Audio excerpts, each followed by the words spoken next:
Unit 14, Patterns of Relationship between the Secretariat and Directorates.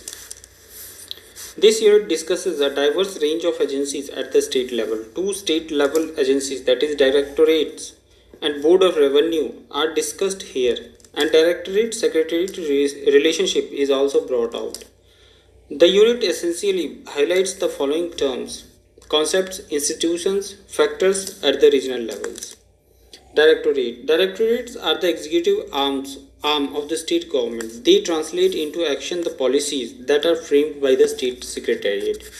Even though the term directorate and executive agencies are often used interchangeably, directorates are but one type of executive agency. This point is pursued later in the unit. Directorates, as well as we shall see, are classified into two categories: attached offices and subordinate offices. This classification facilitates academic comprehension of the roles which the two types perform in policy execution. Regional administration. Because the directorates are concerned with policy execution, and the execution of policy must necessarily take place in the field, that is, at the district, block, and village levels. The need arises of them, directorates, to determine intermediate level administrative agencies to coordinate and supervise the field operations.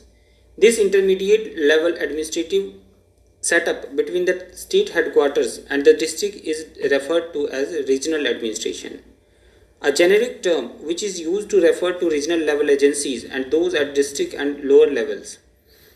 They could be called substatal agencies because they exist at level below the state headquarters. Each region comprises a certain number of districts. Thus, a region is a real unit below the state level and above the district level. As a rule, though not always, all executive departments at the state headquarters have regional organizations. Names which these regional agencies carry vary from department to department. Divisional commissioners. Divisional commissioners referred to the two above are regional agencies in respect of the state's revenue function. Work of revenue administration at the state headquarters is entrusted not to a government department but to an autonomous agency called the Board of Revenue. Therefore, divisional commissioners are but the regional level representatives of the Board of Revenue. Board of Revenue. Board of Revenue is an administrative innovation of great significance. This institution was created way back in 1786 to relieve state governments of the detailed work in the field of revenue administration. Since then, a large number of states in India have created boards of revenue. The equivalents of the Board of Revenue in states which have not created the boards are finance commissioners or revenue tribunals. As you have already read, the Secretariat as the policy making body and Directorate as the policy implementing agency constitute the two wheels of the government machinery. Unless they achieve a certain measure of coordination and cooperation, the ability of the machinery to deliver goods will be hampered. At a theoretical plane, the two have well-defined powers, jurisdiction and roles, but in practice various factors blur the demarcations, leading to estrangement and mutual acrimony between the two wings, ultimately affecting the performance of the government. The question of relationship between the Secretariat and Directorate is important per se. It, however, assumes added significance in a situation where this relationship has deflected from its original course, as has happened in India and as would in fact happen in any dynamic situation. Why has the relationship between the two tended towards some kind of estrangement? Can some alternative models be suggested to reformulate the relationship between Secretariat and non-Secretariat organizations? In this unit, these questions are being explained. The existing setup in the country, under which the two functions with complete independence from each other, under the discipline of a well-defined framework of responsibilities and relationship, has attracted criticism, mainly that the Secretariat tends to transgress its defined jurisdictions, does not adequately delegate to the attached offices, delays scrutiny of proposals submitted by the non-secretariat organizations and so on. On these grounds, it is suggested that the present split system be abandoned. An attractive model under which these two wings are merged has been recommended and practically tried out. The merger or amalgamation model seeks to bridge the gulf between Secretariat and attached offices by integrating them into a single entity. This bridging the gulf approaches proposes up, this approach proposes other models also. It also be pointed out that where amalgamation has been tried out, it has run into difficulties of various kinds, and therefore efforts have in fact been underway to de-amalgamate the two offices. Clearly, this de-amalgamation signifies a return to the traditional split system, or in other words, a return to the status quo model. Thus, the question of relationship between Secretariat and Directorate is waxed one. Ready-made solution to the remodel this relationship are difficult to come up. Directorates, meaning and organization, meaning and nomenclature. As has been explained in last unit, the Secretariat is concerned with the setting of the broader policies and goals of the state government, while the responsibility for achieving these goals and executing those policies rests with the head of the executive departments. The executive agencies are as a rule located outside the Secretariat and constitute distinct organizational entities. A popular label to identify an executive agency is directorate. In large number of cases, the heads of the executive agencies are known as directors. Many examples of this would be cited: Director of Agriculture, Director of Animal Husbandry, Director of Education, Director of Social Welfare, Director of Transport, Director of Public Health, Director of Town Planning, and so on. However, other nomenclatures are also used to refer to the heads of the executive departments. Thus, the executive head of the Department of Police is known as the Inspector, Director General of Police, DGP. That of the Jail Department, the Inspector General of Jails. That of the Forest Department, the Chief Conservator of Forest. That of Cooperative Department, the Registrar of Cooperative Societies. That of the Sales Tax Department, the Commissioner of Sale Tax. That of the Irrigation Departments, the Chief Engineer Irrigation. That of the Printing and Stationery Department, the Controller, and so forth. In other words, although in a large number of cases the heads of the executive departments are called directors, they are also known by other names. Organization of directorates at the state and sub-statal levels. Apart from the state level, the executive agencies also function at the sub-statal level. This is quite natural because while the policy must be formulated at one center, the state headquarters, presently the state headquarters is signified by the Secretariat and Directorates. Its execution must necessarily take place in the field. Therefore, the directorates must make a conscious effort at achieving a vertical penetration down to the grassroots level.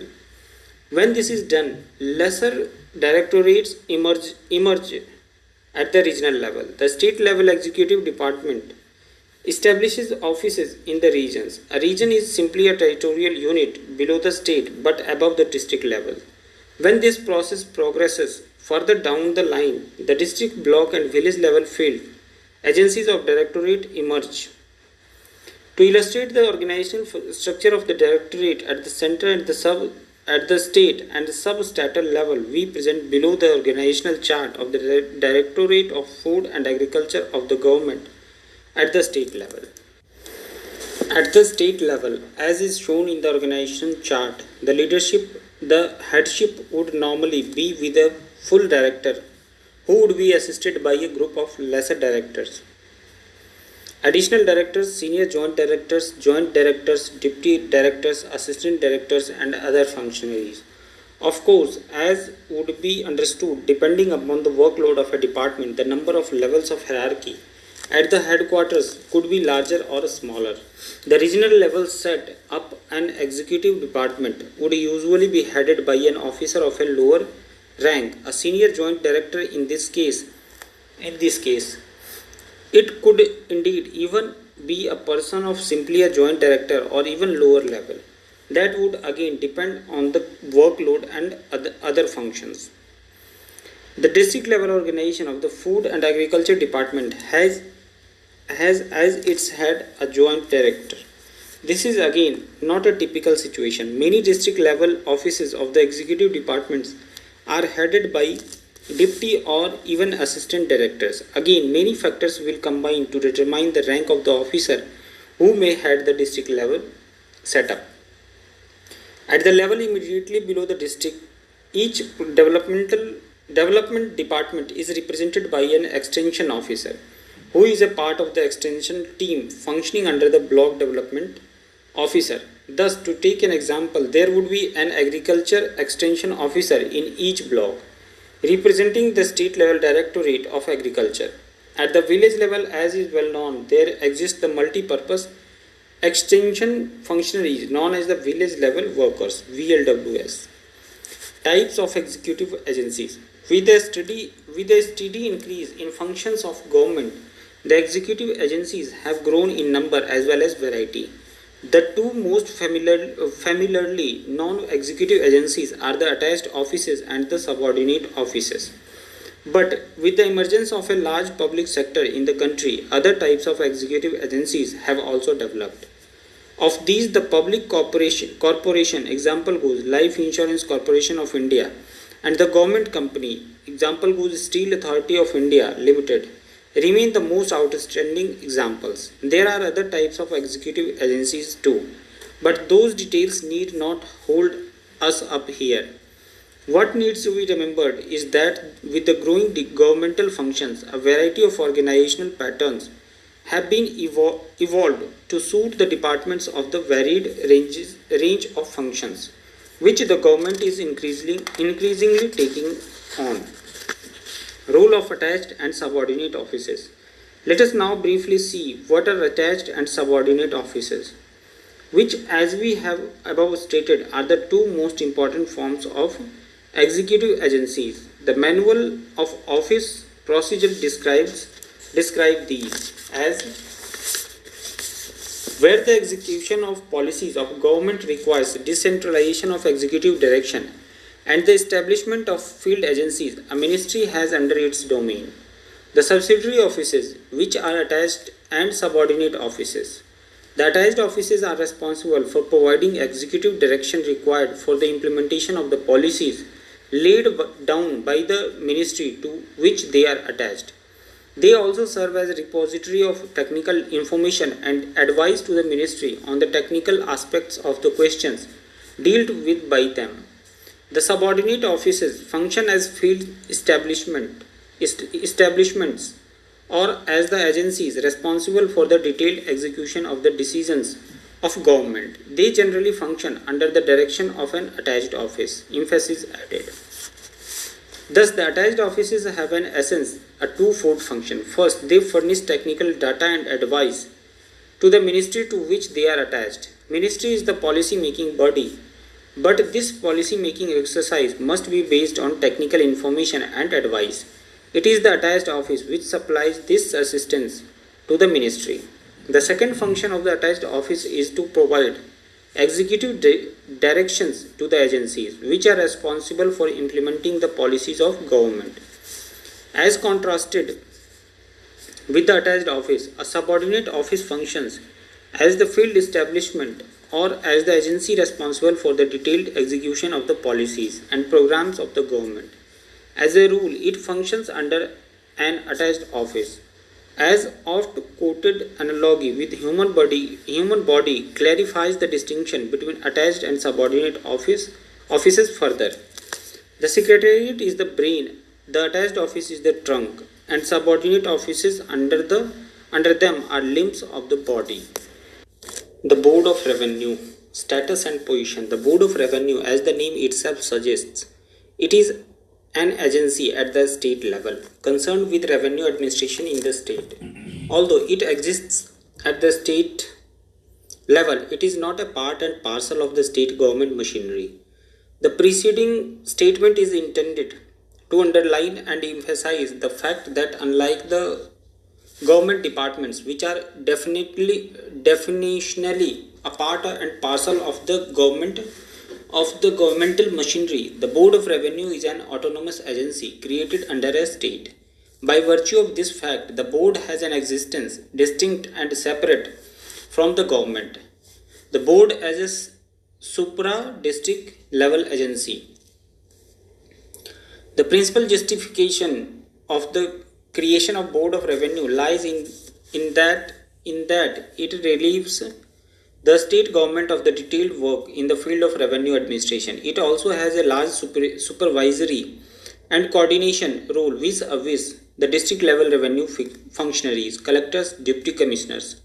The fact that it exists at the state headquarters level should not be allowed to blur the truth that the Board of Revenue is an agency, separate from the central or state government as such.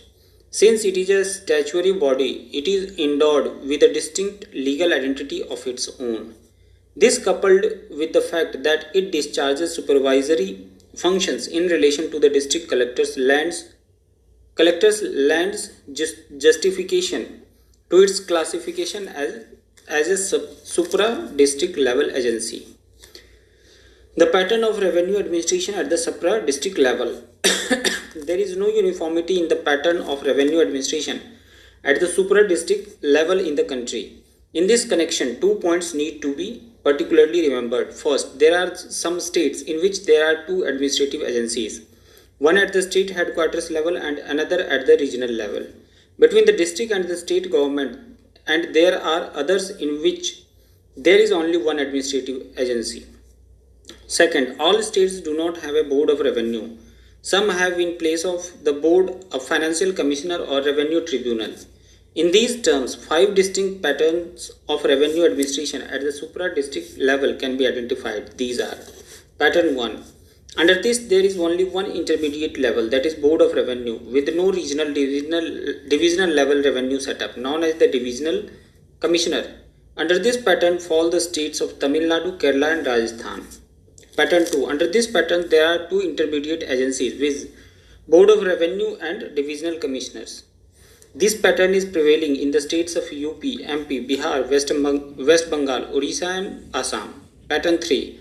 Under this pattern also there are 2 intermediate agencies, but there is no Board of Revenue. The board's equivalent under this pattern is Financial Commissioner. So under this pattern there is a Financial Commissioner at the headquarters level and Divisional Commissioner at the regional level. This situation prevails in Punjab and Jammu and Kashmir.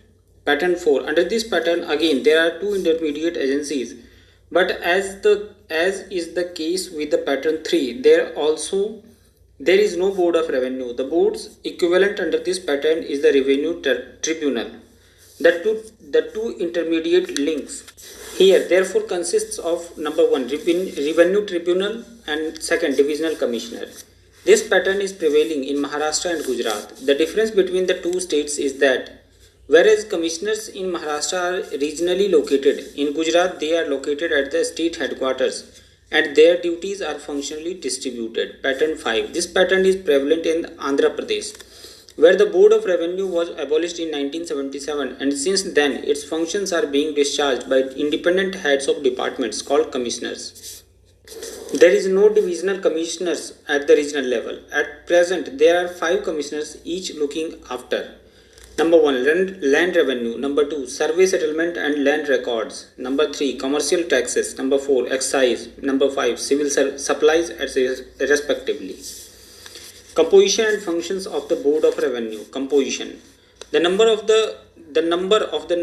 members of the board varies from state to state. The UP board, for instance, has 6 members, whereas the Bihar and Orissa boards have 1 full-time members each. The practice everywhere is to appoint only the senior officers as members of the board. The work among members is functionally divided. Decisions on important policy matters are taken by the full board. The board has a secretariat of its own. Functions. The functions of Board of Revenue vary a little from state to state. Generally speaking, the boards perform the following functions. Number 1. The board advises the government on all matters of revenue policy. Number 2. It is the highest body in the revenue hierarchy of the state. Being the highest revenue court, it hears appeals and is empowered to revise decisions in revenue cases. Third, it exercises general superintendence over the revenue of the state from whichever source they may arise. Fourth, board is the final authority under the Sales Tax Act, Excise Tax Act, Prohibition Act and Agricultural Income Tax Act. Fifth, the board undertakes the settlement operation in the state under its jurisdiction. This is a function which holds the key to peace and suitability in the rural India. Sixth, the board exercises large inspectorial duties. It inspects revenue department in collectorates and divisional commissioners' offices. 7. In some states, the chairman, Board of Revenue, writes annual confidential reports of the divisional commissioners and district collectors. 8. In states which do not have divisional commissioners, the board comes in direct contact with district administration. This inter alia means that it assumes a more pervasive supervisory role in respect to them. 9th, in general, the board relieves the state government of a great deal of detailed work in the sphere of revenue administration and functions as an institutional advisor to government on a wide variety of matters. Factors shaping the Secretariat-Directorate relationship. The Secretariat and the Directorate constitute two wheels of the governmental machinery. Unless they achieve a certain measure of coordination and cooperation, the ability of machinery to deliver goods is hampered. Two sets of factors have played a dominant role in shaping the secretarial and Secretariat-Directorate relationship at the state level. Of these, one concerns the functioning of the Secretariat at a practical plane. The second is concerned with the expansion that has already lately come about in the Secretariat, its role, personal, number of administrative units of which it is comprised, and so on. Of course, the two factors are closely interrelated. It is to facilitate academic understanding of the matter that these are being dealt with separately here. It may be noted it is these very factors which, as they work themselves out, generate situations which tend to build up tension in the Secretariat-Directorate relationship. Different aspects of the functioning of Secretariat. The institution of Secretariat has attracted considerable criticism. One cannot perhaps find fault with the Secretariat as a concept. For a conceptual plane, it is meant to encourage division of labor between policy making and policy executing agencies and specialization, which results from such compartmentalization of work. Again, at a conceptual level, the idea of Secretariat is meant to promote delegation of authority from policy making to policy execution level. By implication, it discourages centralization and concentration. However, in practice, these advantages of the Secretariat system have failed to fully materialize. There is a large divergence between what is held to be valid in theory and what is achieved in practice. The manner of functioning of the Secretariat and its overbearing attitude have generated tensions in the Secretariat-Directorate relationship and adversely affected the advantages commonly ascribed to the Secretariat system. The substantive points of criticism against the Secretariat which have a bearing on its relationship with the executive departments are placed below. Number 1. The Secretariat has an expansionist attitude, meaning it has arrogated to itself functions which do not belong to it. It does not confine itself to policy making. Instead, the Secretariat freely engages in matters of executive nature. This enforcement has materially weakened the authority of the executive agencies. Number 2. The Secretariat hesitates to delegate adequately to the executive agencies. As a result of this, the execution of policies is delayed. Besides, the initiatives of the executive agencies is cramped through the need for repeated consultation with and approvals from the Secretariat. Third, scrutiny. In the Secretariat of proposal submitted by the heads of the executive departments begin at the clerical level. This procedure is dilatory. Besides, it undermines the authority of the heads. As is well known, the proposals of the head of the departments are based on proposals received from the district and regional level officers and are submitted to the Secretariat after a detailed scrutiny in the attached offices. If therefore these proposals are to be subjected to further scrutiny, it leads to unnecessary duplication and delay.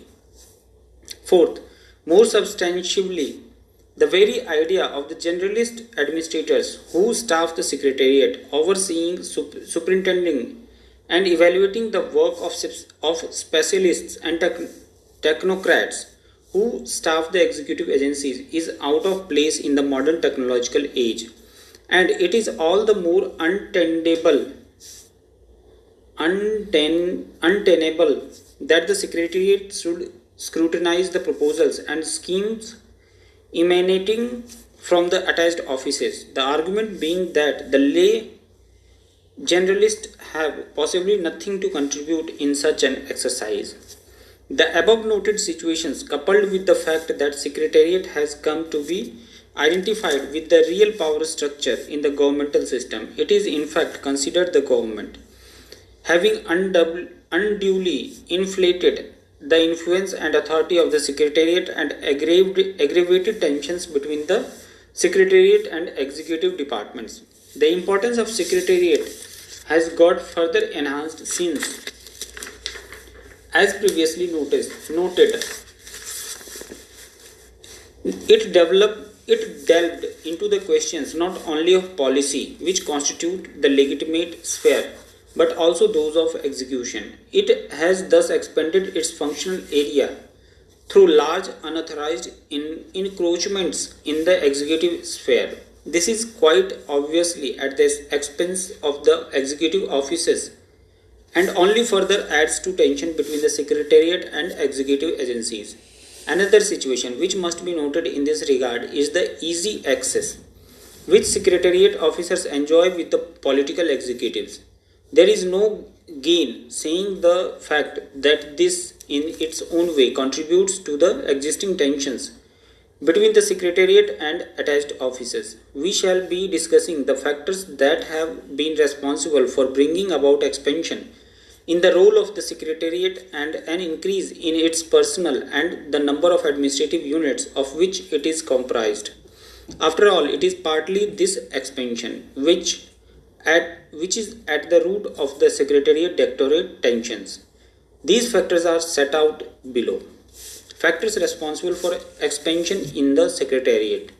The foremost of these is the parliamentary system of government, the principle of legislative accountability, under which the minister is inter alia supposed to answer questions concerning his department on the floor of the House, has brought about centralization of functions in the Secretariat. Also, easy access of ministers to their constituents generates pressures on ministers in regard to matters such as appointment, promotions, transfers, and so forth. Now, clearly, these are matters of executive nature. The ministerial desire to nurture his constituency and therefore respond to demands for appointments, etc., result in the minister's involvement in executive matters. This is how the Secretariat, a policy-making body, becomes involved in the matters of policy execution. The second factor, which has been responsible for a steady and substantial increase in the volume of work in the Secretariat, is the governmental policy to develop the economy through planning and state intervention and a whole host of welfare functions, which the government in the recent years has assumed. Every effort at directing and administering the economy leads to increased volume of work in the government. Secretariat, in particular, has gained in stature and influence from this situation. The reason for this is that more important work as well as decisions commanding wide impact have developed on the Secretariat. Two factors account for this. First, the generalist secretaries are thought to possess a a breadth of vision and a well-rounded experience, which comes from the varied job placements that an IS officer is typically exposed to in the course of his career. In contrast, the head of the department is considered narrow in vision and too theoretical in approach. Secondly, the ministerial staff in the Secretariat is considered to be of a higher caliber as compared to in the attached offices. The result is that the Secretariat attracts more businesses. Thirdly, as noted above, not an insignificant portion of growth in the Secretariat is due to its taking over numerous executive functions and multifarious unimportant tasks which do not properly belong to it. Finally, some expansion is also due to tendency of the bureaucracy to proliferate in any situation. The Secretariat is thus today encumbered with non-essential work and has become unwieldy, and overstaffed. The basis of advocacy of the two. The foregoing discussion provided us perspective in which the question of relationship between the Secretariat and Directorates may be considered. The issues in the relationship will emerge more clearly if the arguments in favor of Secretariat and those in favor of Directorates are summed up. Arguments in favor of Secretariat. The Secretariat is an essential administrative institution. The Secretariat system of work, with all its deficiencies, has lent balance, consistency, and continuity to the administration and has served as a nucleus of the total machinery of a ministry. It has facilitated inter-ministry coordination and accountability to the Parliament at the ministerial level. The Secretariat system helps to separate policy making from policy execution. This is a welcome thing to happen, with the Secretariat concentrating on the long-term policy issue and the executive agency being given the freedom to implement policies. It has encouraged division of work, specialization, and above all, delegation of authority. Since the Secretariat is required to concentrate on policy making alone, it is able to achieve freedom from involvement in matters of detailed day-to-day administration. This helps the Secretariat to remain forward-looking and plan in terms of overall aggregative national objectives.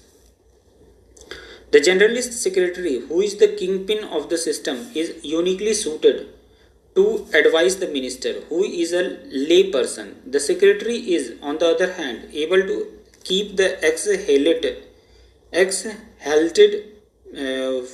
forward of the specialist head of the department in check, and on the other tender objective advice to the minister, examining proposals submitted by the head from a longer point of view of government as a whole.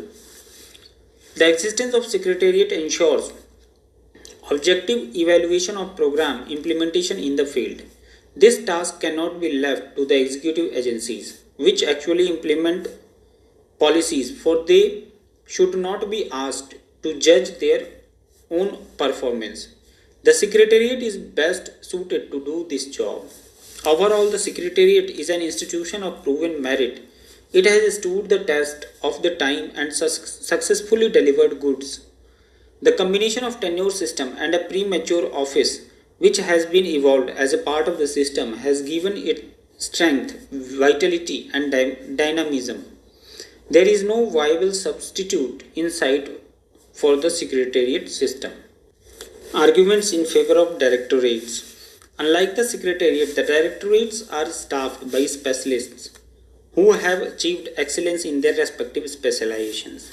These specialists have moreover over the years been able to gather an intimate knowledge of the field conditions. By virtue of these facts, the director or the head of the department, it is argued, is comfortably placed to discharge the role of tendering policy advice to the minister. This will permit fuller projection of the director's experience in the policy making process. As the specialists rise in the functional hierarchy, they are able to acquire a valuable administrative experience. This, coupled with the fact that they are, by virtue of their training, well versed in the technical aspects of the policy issues and could provide the head of the departments a superior equipment as compared with the generalist secretaries to tender advice on policy matters. The argument, in other words, is that the heads combine with administrative experience the valuable technical know-how which the secretaries lack. As science and technology makes rapid advances, the volume and complexity of governmental activity of a technical and scientific character has been on the increase, and with this, specialized areas of administrative activity have emerged in the government. The specialist heads of departments are uniquely suited to respond to this situation. The specialist head of the departments alone, rather than the generalist secretaries, are in tune with the modern trend of specialization and professionalism in the government. There is virtually no professional area, it is argued, which is not represented in the government today. Pure sciences, medicine, veterinary science, engineering, agricultural science, architecture, and accountancy are some of the examples of this trend. Emerging patterns of relationship between the Secretariat and Directorates. What might be a suitable pattern of relationship between the Secretariat and non-Secretariat organizations? On the question of the evolving a suitable pattern, broadly three schools of thought are discernible. Each adopts a different approach. Neither yields a conclusive answer for, as well as we shall see in the ensuing discussion. It is possible to list arguments for as well as against the arrangements each proposes. Based on their dominant thrust, the three schools of thought or approaches may be referred to as: number 1, the status quo approach; number 2, the bridging the gulf approach; number 3, the de-amalgamation approach. The status quo approach. The status quo approach favors the traditional split system and holds that the Secretariat and the Directorates have well-defined roles in our administrative setup, to which they should continue to stick. The approach is based on the traditional concept of staff line dichotomy, where the Secretariat performs the role of a staff agency and the attached office that of the line agency. The status quo approach also accepts the traditional policy administration dichotomy. The advocates of this approach believes that the relationship between the Secretariat and Directorates should be based on the following principles. Number 1, policy making should be the responsibility of the Secretariat and the policy implementation that of the Directorates. Second, subject to the rules governing the conditions of the service, the head of the department should have fullest control over the personnel under them. Third, the Secretariat department should provide common service and undertake domestic housekeeping in respect of the directorates attached to it. For instance, the allocation of office accommodations. Arguments for the advocates of status quo approach justify the existence of separate agencies for policy formulation and policy implementation on the following grounds. Number 1, persons responsible for the execution of policy must not be entrusted with the responsibility for the assessment of its achievements and failures. Second, agency concerned with execution of policy remains so much engrossed in details that it may lack a broad outlook necessary for the framing of a policy.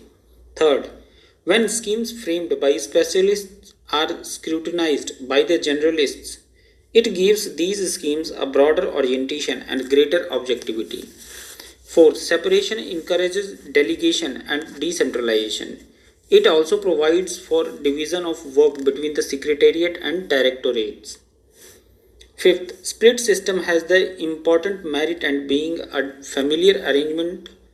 Besides, it is a system of proven effectiveness. It has till now delivered the goods it has stood the test of time. Its scraping will break continuity with the past. Argument against the traditional split system are too well known to need any detailed cataloging. Briefly, these are as follows. Cataloging.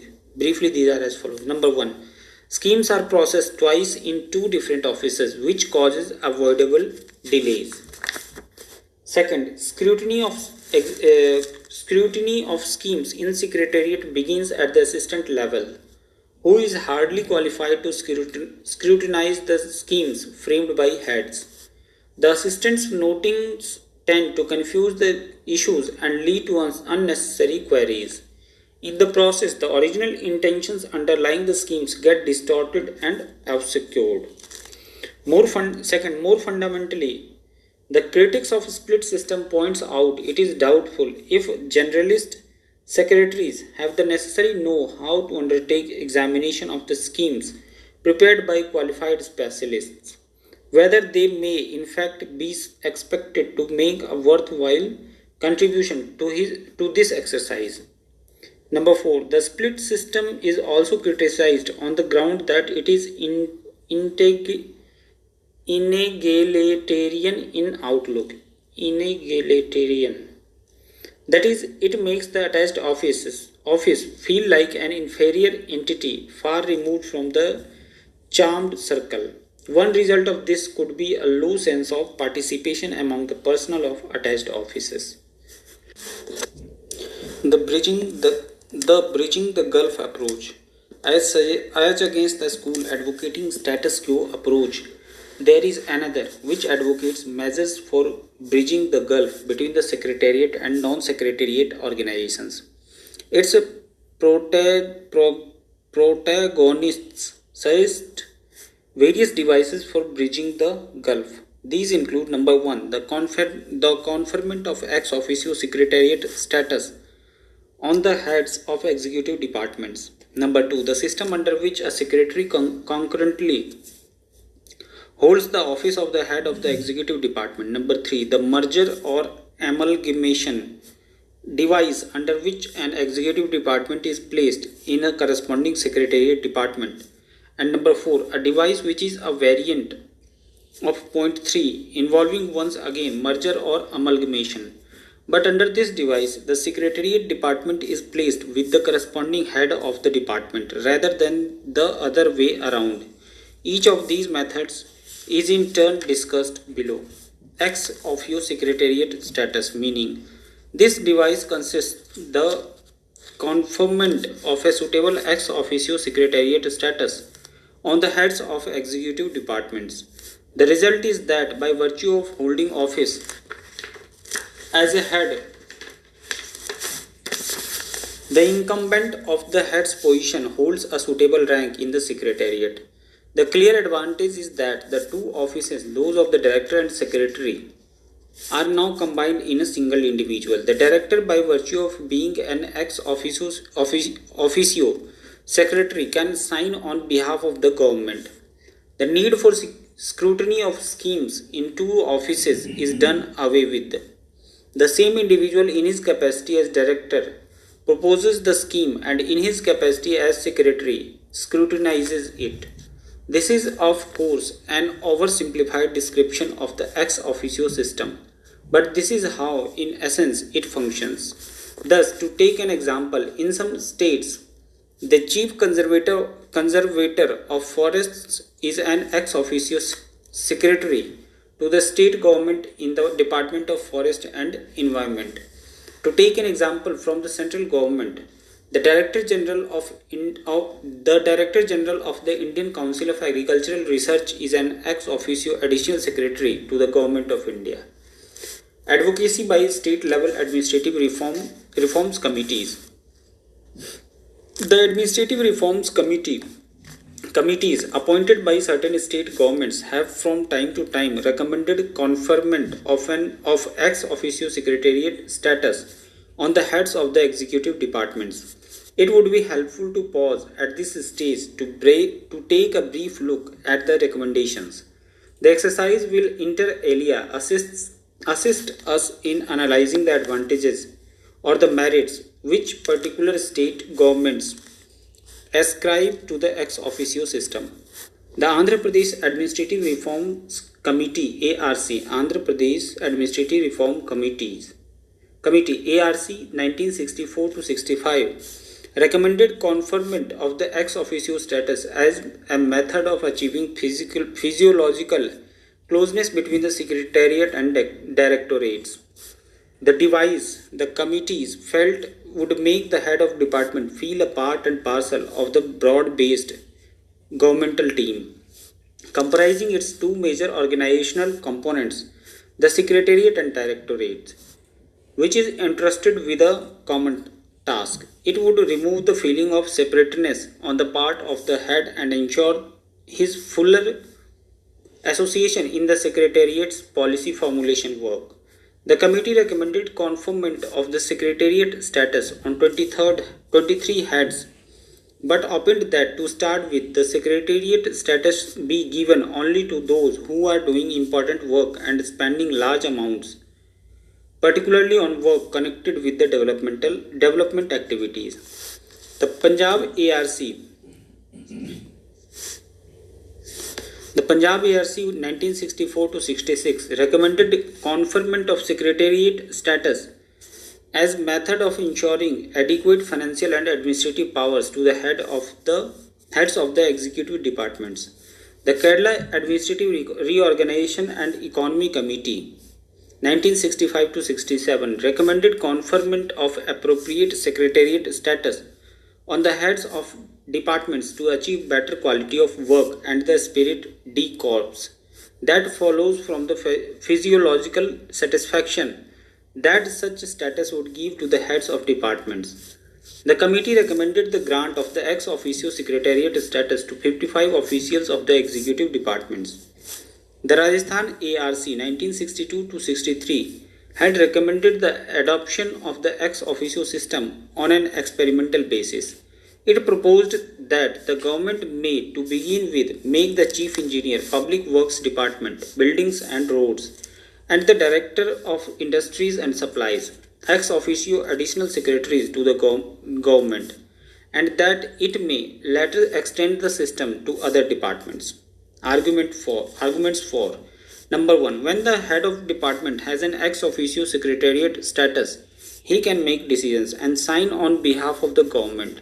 This permits much economy of time since the matter does not have to move up the secretariat for finalization. The twin roles of secretariat and directorates are now performed by a single functionary. The making of the proposal, a head of department function, and its scrutiny, consideration, and sanction, a secretariat function, both the roles are performed by the same functionary. Second, the head of department is more closely involved in the policy making process. This means that his experience is more adequately projected in policy formation. Also, more desirable policy implementation is possible since the head of department under this arrangement develops fuller awareness of the considerations which underlie a policy. Third, overall the head of department gains in status and weight. He achieves a particular facility and speed in handling matters and making decisions. The overall efficacy of the governmental system to deliver goods is enhanced. Bureaucratic procedures become de-emphasized, a programmatic bias and a performance orientation is achieved. Arguments against number 1. Integration is apt to blur the line of demarcation between the functions of policy making and policy implementation. As a result, the task of long-term policy making is liable to be neglected because the day-to-day operational problems are likely to induce a sense of urgency about them. Second, not only the policy formulation work per se will suffer, but also the short-term considerations may overwhelm the strategic ones and deprive policy making of the long-term content. Third, integration may also affect the program implementation adversely. This is because the executive officers have as such plenty to do in the fields, Their involvement in the Secretariat work will overburden them. Fourth, government will be deprived of the advantage of a broad and balanced scrutiny of the policy proposals when a technocrat takes over the Secretariat functions. Fifth, integration violates the fundamental principles of the Secretariat system, namely policy making that must remain separated from the policy implementation. Sixth, indiscriminate conferment of the Secretariat status will debase the value of the Secretariat designations and at the same time undermine the authority of such functionaries of the executive agencies that do not have the Secretariat status. Concurrent, concurrent appointment of secretary as the head of the executive agency. We have referred to the ex officio secretariat system earlier. Under this, an appropriate secretariat status is conferred upon the head of the executive department.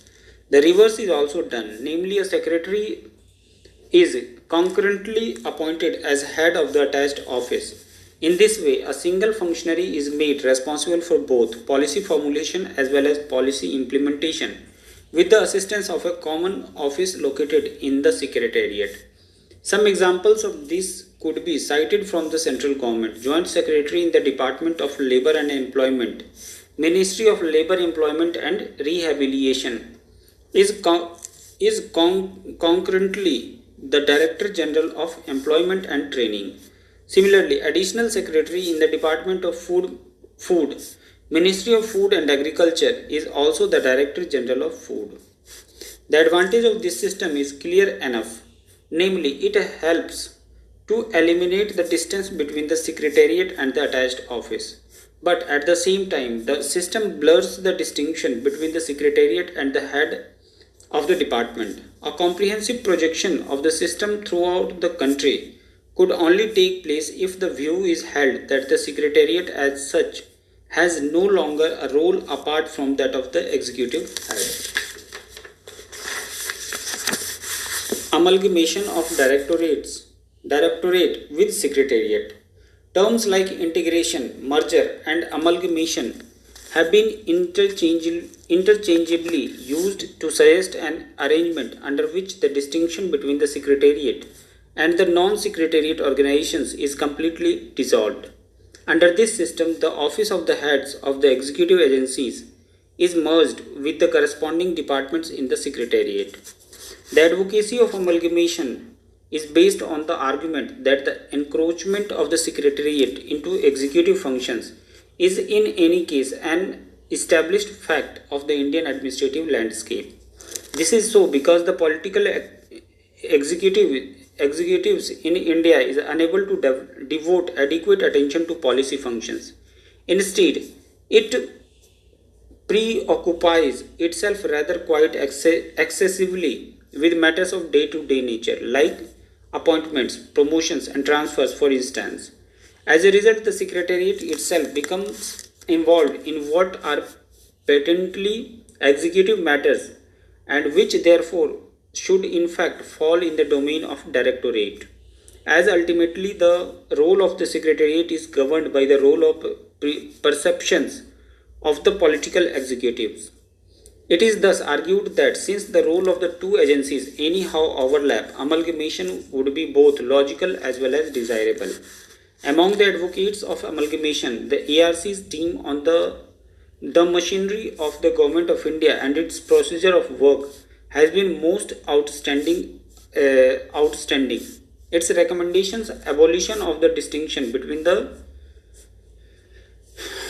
Secretariat as the policy making body and the non-secretariat organizations as the executive agencies based on an elaborate scheme of merger which it has proposed. The idea is to provide for adequate interaction between the policy making and the policy implementing agencies of the government and remove the undesirable distinction between the secretariat and non-secretariat parts of administration.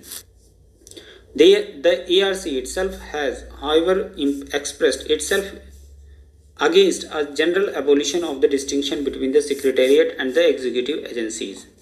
It it favors integration on a more restricted scale. It recommends integration with Secretariat of only those executive departments which are concerned with development programs.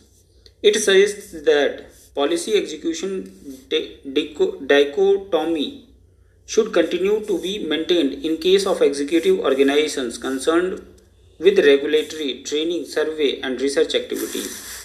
Amalgamation or integration involves placement of non-secretariat organizations with executive duties functionally in the secretariat without giving them any secretariat status. The heads of the non-secretariat organizations which are amalgamated with the secretariat retain their present designations, which indicate the nature of their functions. Under the integration arrangement, coordination between the non-secretariat organizations part and the traditional part of the secretariat would be the responsibility of the secretary. Arguments for two state level ARCs have also favored the idea of merger of the offices of the heads of departments with the state secretariats. The ARC of Andhra Pradesh in year 1960 recommended merger in view of the increased workload in the context of larger and larger 5-year plans and the urgency with which the plan had to be executed year by year. This could be one advantage of affecting merger of the two offices, namely it promised speedier execution of the development projects. Other advantages of merging the two offices according to the ARC could be as under. Number 1. It permits continuous contact between the Secretariat and the Directorate. Second, it expedites sanction of schemes and staff. Third, it speeds up implementation of schemes and facilitates their periodic review. The other state level committee to recommend the substitution of the two parallel hierarchies by an integrated composite office was the Madhya Pradesh ARC 1972-72. It ascribed following advantages to such an arrangement. Number 1. This would encourage specialization in the various aspects of administration. Number 2. It would be away with duplication in scrutiny of schemes, for instance, cuts and delays. Third, the arrangements would help to improve the quality of performance and avoid dispersal of manpower and financial resources. Arguments against. The disadvantages of amalgamation would be similar to those of the preceding two methods discussed in this section. Amalgamation, the second model. In the merger device, which we have discussed earlier, the office of the head of the executive department is integrated with the corresponding secretariat department. The opposite also happens so that the ministry's office is merged into headquarters organization of the head of the executive department. Such a system was in operation in the Directorate General of Posts and Telegraphs before the P&T board was constituted. Here the ministry and the executive department have a common office and common files, all under the control of the executive department. This common office serves both the officers of the secretariat as well as those of the executive departments. Same clerical staff puts up paper before both the levels of officers. A distinguishing feature of this arrangement is that at the secretariat level all nothing is done by officers of and above the rank of under secretary. This arrangement permits speedy disposal of cases and helps to affect sizable economy in expenditure. Its disadvantages are similar to those of the previously discussed three methods. The de-amalgamation approach. Why de-amalgamation? The Bihar experience. How has merger or amalgamation worked in practice? Has it produced the desirable result? Bihar is one state in the country where amalgamation was effected as far back as in 1951. Empirical results are available from the Bihar experiment on amalgamation. There is a sharp division of opinion among the functionaries who have had the opportunity to work under amalgamated setup. A number of officials report that the scheme has been successful and has yielded good results. At the same time, a large number of officials have criticized the scheme and opined that it should be done away with. In other words, they feel that amalgamation has failed and process of de-amalgamation should now be started. Arguments for continuing amalgamation.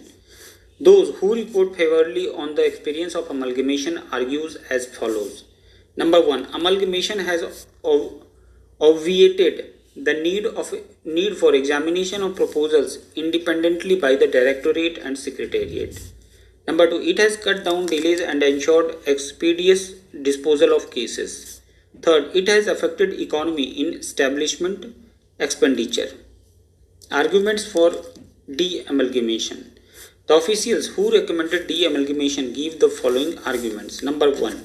Although amalgamation permits much economy of time in which it does away with two parallel scrutinies of proposals, the experience has shown that under the amalgamation setup, the quality of final proposals schemes has declined, which frequently involves reconsiderations. This, they point out, was not so when Directorate and Secretariat functioned separately. Number 2. Amalgamation has resulted in gradual removal of distinction between the functions of the heads of departments and those of the Secretariat. Third, amalgamation has rendered objective examination of proposals and schemes at the Secretariat level difficult. The secretaries have to view their notes on files in guarded manner so as to avoid causing offences to the head of department. This extra caution often prevents a frank examination of the cause by Secretariat officers. Under the amalgamation schemes, the head of the department remains stick up in the Secretariat. He is not able to go on tours and inspections, which are his main obligations. What is involved in affecting de-amalgamation? In 1979, Bihar decided to scrap the amalgamation, or in other words, to return to the traditional split system. However, Bihar has experienced difficulties in implementing the de-amalgamation plan. Difficulties have been mainly twofold. First, during the 3 decades of amalgamation, there has been a united cadre of the subordinate staff, that is for the Secretariat and the heads of departments. De-amalgamation involves separation of this unified cadre. Second, because of the amalgamation of the Secretariat and executive departments, no separate files had been maintained for the two sets of departments. De-amalgamation necessitated duplicating many files and documents. In view of these difficulties, it was decided to enforce de-amalgamation in 2 stages. In the first stage, the heads were to confine themselves to field work alone, meaning they would curtail their involvement in the Secretariat duties. And in the second stage, separation of cadres and files were planned. For these reasons, the process of de-amalgamation in Bihar could not be completed until 1982, although the decision to de-amalgamate was reached in 1979. Summary. Directorate is an executive agency charged with the role of translating the policies framed at the Secretariat level into concrete action. Directorates establish intermediate level administrative setup between the headquarters and the districts, which coordinate and supervise field operations. This intermediate setup is called the regional administration. The Board of Revenue is an organization at the headquarters to deal with the issues concerning the revenue administration of the state. It is an autonomous body with an existence distinct and separate from most of the state government machinery. It is in the possible patterns of relationship between Secretariat and Directorate. We have in this unit highlighted only the more prominent ones. The two agencies remain locked in a process of constant interaction, and therefore the relational patterns which are generated would be legion. As a quest for greater efficiency in government forges ahead, administrative experiments ensue in its wake. This leads to modifications and alterations in particular patterns and abandonment of others, and the old gives place to the new, and new the old gives place to the new. The process is ongoing.